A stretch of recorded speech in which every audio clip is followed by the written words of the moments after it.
All right, my friends, had a lady on the comment section of my video I did Social Security taxation ask if I could do one on Medicare. And actually, I'm happy to do that because Medicare is, I mean, I tell you, if you think Social Security is a nightmare, you haven't seen nothing. Look at Medicare. It's freaking nuts, man. So let's do this. I think it'd be a good video. I've done other videos on Medicare. I interviewed my man J.O. About state-by-state Medicare planning. Jay's just so busy. I'm so busy. We just kind of put that on the hiatus for the time being. But J.O. is a guy that I definitely refer people to that you should talk to about your own planning. He's licensed in all states. He's a certified financial planner. The whole thing. That's Jaeoh. J-O, Jaeoh. I think he's Korean. He's American, but I think his dad was from Korea or something like that. But he's a good guy. His dad's a medical doctor as well. So they know, or Jay does, how this works from watching his own dad's practice and then becoming a financial planner on his own. The interesting thing about Jay is he was a derivatives trader actually for a long, I don't say a long time, for a while. And then he recognized, well, I'm speaking out of, I don't know this to be fact, but I think he probably recognized options trading isn't really helping anybody, and he wanted to help people with their financial planning, and the Medicare was a deficiency big time among financial planners. I'm telling you it is. And he said, look, I want to go and help people. I want to use my knowledge, my skill set as well. And so he wrote the book, Maximize Your Medicare. So you should get the book, and I'll put a link in the show notes. I mean, my goodness, if Medicare is on your mind, and frankly, it should be for everybody, you need to get that book, Maximize Your Medicare. And then, sign up for Jay's podcast, whatnot. It's interesting, though, he did say about being a derivative trader that there's a lot of similarities between how Medicare is priced in derivatives trading. And I just, it's a hedge. It's a hedge. And I got a kind of chuckle out of that. Who'd have thought Medicare and derivatives trading could be co-joined, but apparently they are. And I'll leave that for Jay to talk about that. But all right, so let's go over Medicare. All right, so first and foremost, and for the record, I learned a lot from Jay. All right, I mean, I'm telling you, a year ago, if you would have asked me these questions, I would have no idea, none whatsoever. So two things: A, open up your mind to learning for sure, and B, don't be so overwhelmed that you think you can't learn and they're just going to rely on insurance companies to tell you. You can't. It's not. Once you take a few moments to just focus in on this, you can learn this stuff for sure. Will you ever be an expert? No. Do you want to be an expert? No, absolutely. But just give yourself some time, give yourself a month, and I'm telling you right now, if you give a month of reading, you'll know more about Medicare planning than I can almost guarantee you the vast majority of financial advisors out there, CFP or otherwise, because this is not taught. It's not. It's just, it's nuts. And so Medicare is one of the biggest expenses you're going to have, in terms of Medicare. We'll get into the numbers here. And yet no one knows how it works because they don't train this in financial planning. Why? Because financial planners are trained to raise fees by getting assets. So we do whatever we can to get assets, which notice Medicare is not a fee thing for us, so we don't pay any attention to it, which is nuts. All right, so let's go to Medicare. So Medicare, oops, that's not the, let's use this guy instead. Medicare, oh yeah. All right, so first thing we got to understand when it comes to Medicare is how is it financed? And here is financed with FICA, all right? Now FICA is broken down to OASDI, which is your old age disability insurance. So old age survivor disability insurance. So you have, that's your retirement benefit, that's your survivor benefit, and that's your disability benefit. It's also broken down to HI. And HI is part of Medicare, which is called your Part A. HI stands for hospitalization insurance. All right, so once you hit 65, because 65 is when you get on Medicare, you automatically have hospitalization for insurance for free. And that's your Part A, is hospitalization insurance. All right, now trust me, my friends. I think it's 2.4, whatever the 2% amount is, that's not nearly enough to cover the cost for hospitalization insurance. It's not, which is why Medicare is in a world of hurt for sure, because they're not charging. That's all there is to it. All right, so that's Part A, is hospitalization insurance. But that's just go to the hospital. That's not. I mean, that's great. You're going to the hospital. But you still got to get a physician to see you, no? Or somebody up there in the hospital's got to take care of you. So hospitalization insurance just covers the building. It doesn't cover the human being, or maybe one day robots that are going to take care of you. So now we got, so Part A. Now we got Part B. And that's your physician's service. All right, so Part A is the hospital, or some guys will say the building, and I actually like that, the building. And here's your physician services, Part B. All right, now Part B, you haven't paid anything for it. That's not, part of the FICA doesn't cover Part B, it only covers Part A. So as 65 years old, this is free. But this is not free. This costs basically $135 a month.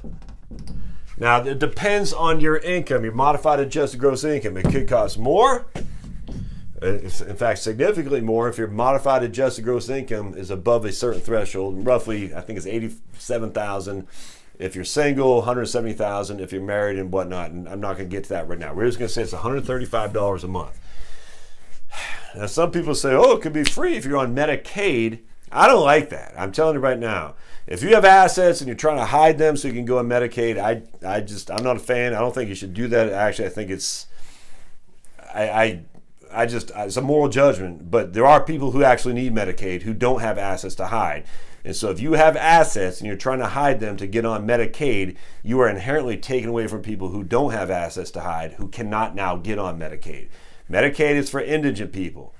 If you're hiding assets to qualify as indigent, I just think that's wrong. I don't think you should do that, and I'm not going to be party to that, any of that kind of talk, because it's wrong. You're blessed with a certain level of affluence here in the United States. There are people who don't have that same blessing, rightly or wrongly, however they got there. So for you to kind of shelter those assets in order to make yourself seem like you're one of these people who don't have the assets, I morally object without question. Without question, you shouldn't do that. Never mind. And on top of that, you really want to go to Medicaid facility? This whole idea of Medicaid planning, I can't stand it. All right, so that's Part B. So Part B covers your physician services. Now, these two things combined are original Medicare. All right, and that's from the 1965, I think. Yeah, 65 law that LBJ signed. All right, so that's original Medicare. But notice a couple things. What we know is original Medicare covers 80%. That's it. Only covers 80%. So that means, and look, this is somewhat basic stuff here, so don't get, it covers 81.8%. Look, 80-20 roughly is what you need to look at, 80-20. So if you have a bill $100,000 for a hospital and physician services, you're going to pay $20,000 because Medicare, the Center for Medicare and Medicaid Services, will pay $80,000. So you're on the hook for $20,000 under original Medicare. So Medicare pays $80, you pay $20. All right, with me so far? All right, so that's where something else kicks in underneath the Part A and Part B. All right, because that's original Medicare. And we're going to get back to pricing and all this. Don't worry. All right, so that's where we're going to go to. Let's see if this black one works. No, that's not one. This guy here. All right, so that's where we're going to go to Medigap. You got to dry this. So hold on just a second, my friends. Got to dry this off a little bit better. There we go. Medigap. Because Part A and Part B only covers 80%. So we have Medigap, all right? So Medigap or Medicare supplements. Am I spelling it right? Supplemental, something like that. Medicare supplemental policies. All right, so that is we have the 80-20, where you're on the hook for a 20%, but now you got a Medicare supplemental or Medigap's the same thing, and that picks up that 20%. All right, so that's what happens now. We got original Medicare, these guys, Part A, Part B, but it only covers 80%. Now we have Medicare supplement or Medigap policies that will pick up the rest. Now, these aren't free. All right, these are not free. These are, I say, between $100 and $200 a month, depending what state you live in. Some states are more expensive, some states are less expensive, but either way, I use on average $150 a month. All right, so that's what I'm saying. So now the benefit of Medigap, we're just gonna call it Medigap. Medigap and Medicare Supplement, same thing. The reason I recommend going this route is because it's the biggest network there is. You're always in network. Any doc who accepts Part A or Part B, any doc you have access to. Now, that doesn't mean you have access to him tomorrow. It just means you have access to him or her. If he accepts Medicare, he will accept Medigap. That means if you're living in Boston and you go and see your grandson in Topeka, Kansas because he just graduated high school, you will have access to a healthcare provider so long as any healthcare provider in that city accepts Medicare. Does that make sense? That's a big deal. I think that's a huge deal, and I think it gets overlooked quite a bit because, I mean, there's so many providers out there that you want to make sure you have access to them. No other way around that. And if you're going to Anchorage, Alaska, you want to make sure that if you get sick or something like that and you need a doc, that there's someone there who accepts it. And I think that's $150, a small price to pay for that coverage, the in-network coverage. You are in the largest network there is, which is Original Medicare. So I'm a big fan of that. Now, there are alternatives to Medigap because Medigap, like I said, isn't cheap. I mean, it's $150. And the alternatives are going to be Medicare Advantage policies. Medicare Advantage policies. All right, so let's talk about these because this is a big deal. And this has become more and more prevalent among retirees. All right, so these are going to be called Part C.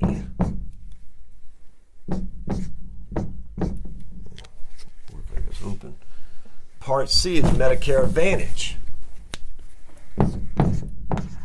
Oh my man, that's not. Let's get rid of this black one. Let's go back to blue then. Yeah. Horrible. Part. There we go.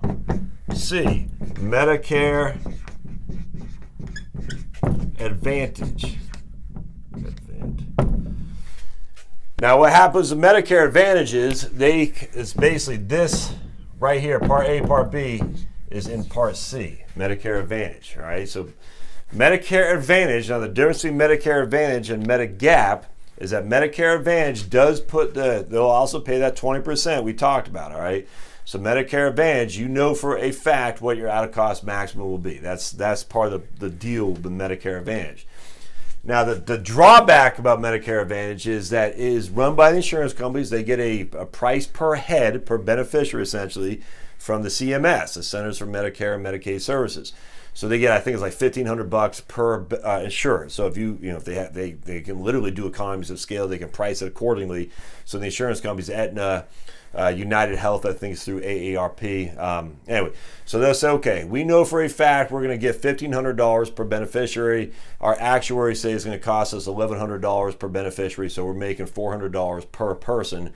And what they have to do then is they got to make sure they're covering here, Part A and Part B. They got to make sure, guarantee that there's a limit to your out-of-pocket expense.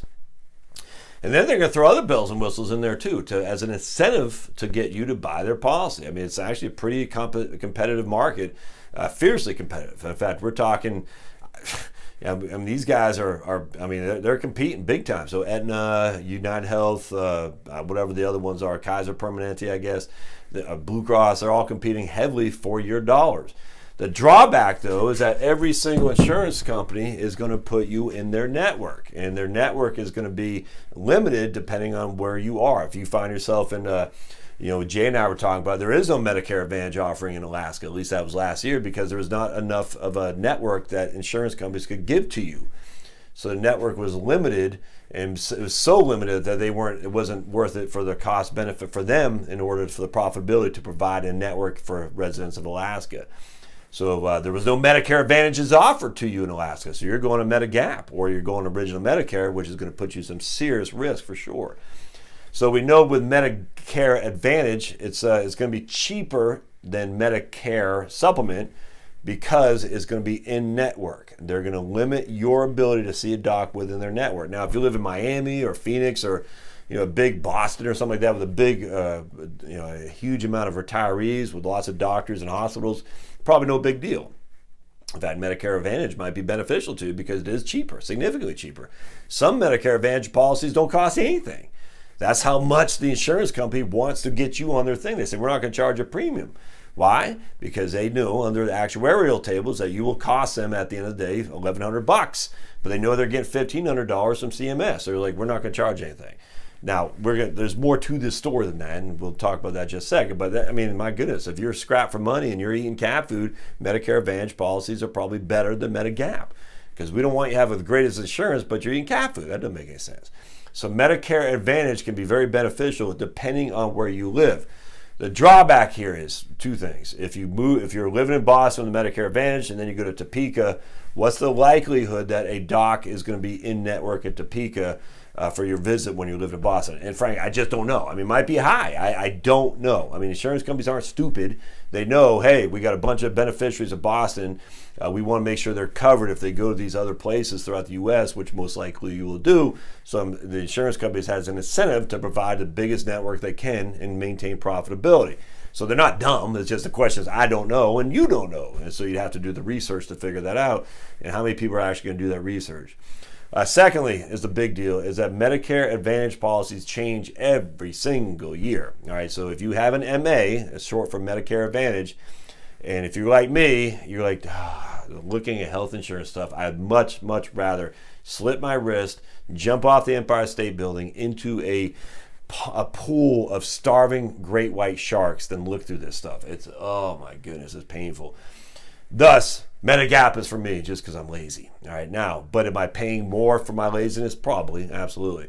Should you do the same? I have no idea. But just remember, because Medicare Advantage policies change every single year, the in-network docs change, what they offer changes. Some will have a better policy than they had the year before, and you can switch back and forth between MA policies like you're changing underwear. Essentially, it's no big deal. But they do change, and you got to keep up on that for sure. All right, now, we haven't even talked about Part D yet.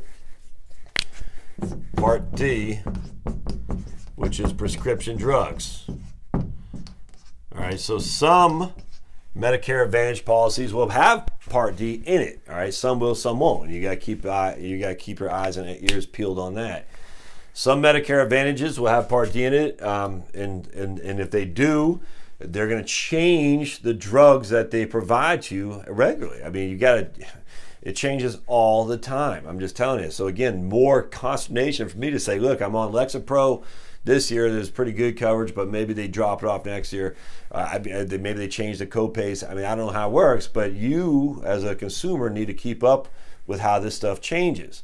If you don't, and you thought you were covered, you could easily find yourself not covered anymore because the insurance company, they'll send you the stupid letter, they'll send you the stupid email, but they're not going to read it to you verbatim. You got to do that. And they'll say, hey, Josh, we dropped Lexapro. Oh, man, I didn't know that. Yeah, we sent you an email. Oh, okay, great.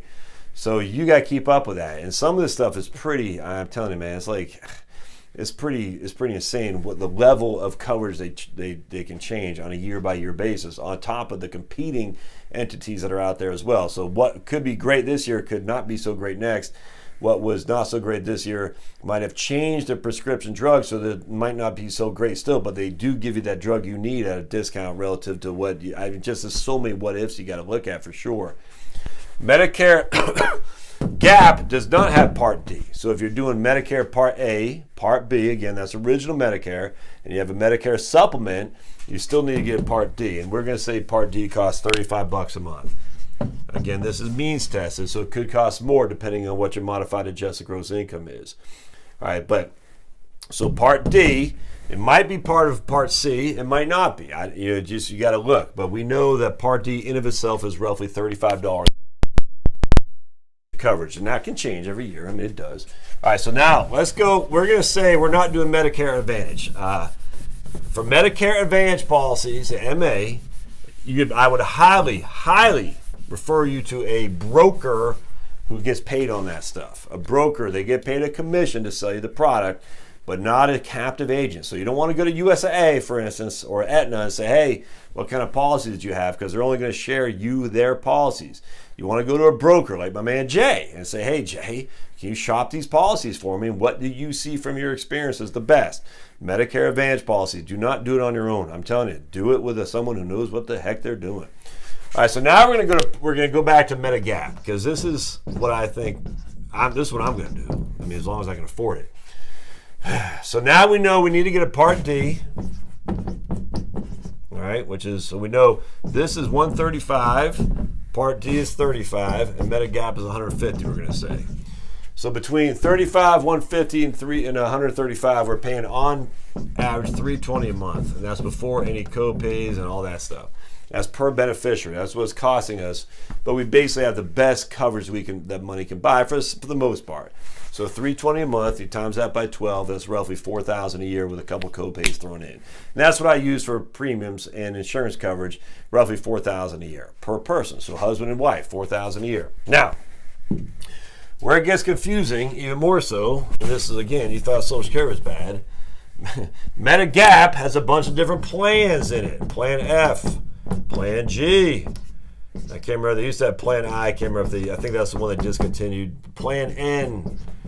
All right, and these are the big three right here. But I think Plan I they discontinued and whatnot. They have discontinued Plan F as of 2020.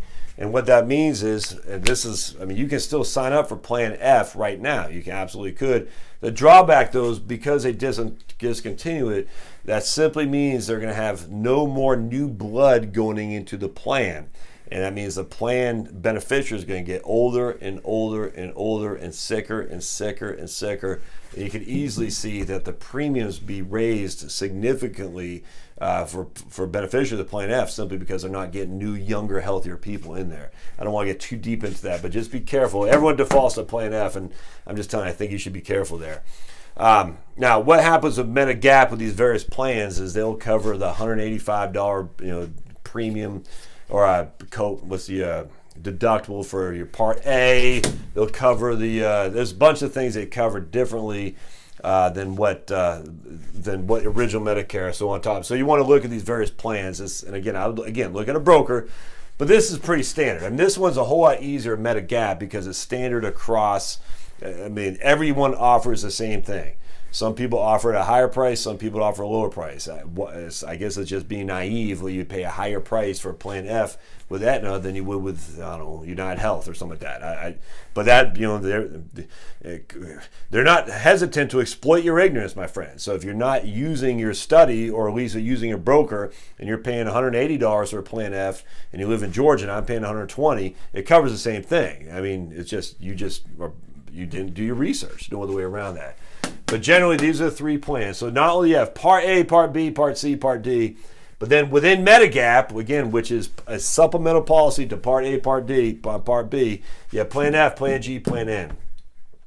And Plan F is going away in 2020 for new enrollees. All right. Now, the reason, another thing why I like about Medigap, but this is the issue, is that for you have a guaranteed issue to Medigap right when you sign up for Medicare. They guarantee to bring you on. If you neglect that and go to Medicare Advantage because it's cheaper and you feel, yeah, it's pretty good, but then 3 or 4 years go down the road, you're like, man, my Medicare Advantage stinks, or I do go to Topeka and there's not many doctors in network and this stinks. What happens is you can't just automatically go back to Medigap. You have to be underwritten. So if it turns out you start smoking 2 packs of Cools a day and you got diabetes and stuff, Medigap insurance providers do not have to take you on. They will underwrite you for coverage. So I'm just telling you, be very, very careful before, if you're healthy 65, before you say, I don't want to pay all those premiums on Medigap when I can get Medicare Advantage for basically $10 a month. I'm just telling you right now. You can go from Medicare to Medicare Advantage, MA to MA policies, again, all the time. You can do that without question. You cannot go from Medicare to Medigap without being underwritten. You can go from Medigap to Medicare Advantage plans without being underwritten. Medicare Advantage is very lenient, very flexible, but it changes a lot. It's like this. Blah! It's like electrons. Blah! Medigap, on the other hand, it doesn't do that. You can't go from Medicare Advantage to Medigap without being underwritten. Now, being underwritten doesn't mean you'll be denied. It just means they want to make sure they're not taking on somebody who's at risk to the pool, because if you are at a risk to the pool, they're going to have to raise the premiums on the pool, and they don't want to do that because the pool is already established. So I'm just telling you, be very, very careful before you discount Medigap, i.e. Medicare supplemental policies, and just go to Medicare Advantage, because Medicare Advantage looks cheaper. I'm just telling you right now, be advised. It's a big deal. All right, so that's our tutorial on Medicare. So just remember, we're going to revisit this. You got Part A, hospital insurance. That's part of your OASDI-HI. That's your FICA. You got Part B, which you haven't paid for. That's physician services. That's $135 a month for premium that you will pay at $65. All right, now some people will get, they'll still be on their employer plan, and they'll get HI, hospital insurance, because that's free, but they won't have Part B yet simply because they're on their employer plan. I'm not an expert by any stretch on how that works. Just be advised. You might turn 65 and say, your company says you can enroll, go ahead and enroll for Part A, but you're not going to enroll in Part B because we're still got you covered. And you're like, oh, okay. You're going to have to do some due diligence on that. What I would suggest is find a broker. I mean, I'm just telling you right now. I'd get some guy or some lady who knows this stuff that you implicitly like. I recommend Jay. I mean, no other way around. I said, Jay, help me out with this. Walk me through this. Recognizing that they get paid not from you. They get paid from the insurance companies. The insurance companies sell them commission. Whoop-de-doo. And there's no, I mean, you're not going to get paid $8 million of commission for selling Aetna versus United Healthcare. It doesn't work like that. They get paid commission to put you in the product. And the product will be the one most beneficial to you as long as you use a broker. If you use a captive agent, you just call Aetna, they're going to put you the most beneficial product to them as opposed to you, because they're not going to offer a shop for other plans. They're not. Then you got Part C, which is Medicare Advantage, and Medicare Advantage or Medigap. You got to look at the two. And again, my default is to Medigap because of the reasons I stated here before. And then you got Part D, which is a prescription drug. So Part A, Part B, Part D, and then you can replace Part A and Part B with Part C, or you do Medicare Medicare supplement. Clear as mud. But again, you're looking at roughly $4,000 a year for premiums on Part A, for Part B, Part D, and Medigap. So just keep that in mind. So if you don't have $4,000 a year of income, we're going to be in a world of hurt. And don't look at Medicaid. I'm just telling you, don't let that be for the poor people who truly need it, not for you. All right. Hey, don't forget to subscribe down below. If this is helpful and you want to support the podcast, share the episode. I'm telling you, Medicare is a big deal. No one gets it. I didn't get it for the longest time. And I'm a CFP with a master's degree. I'm so smart. Just ask me. And if I didn't get it, I imagine the vast majority of people just working their lives off, digging ditches for a living, they're not going to get it because that's not what they do. They don't do this stuff. They rely on the experts, the financial planners, and yet the experts are negligent at best in understanding how this works. We'll see you next time. Thanks.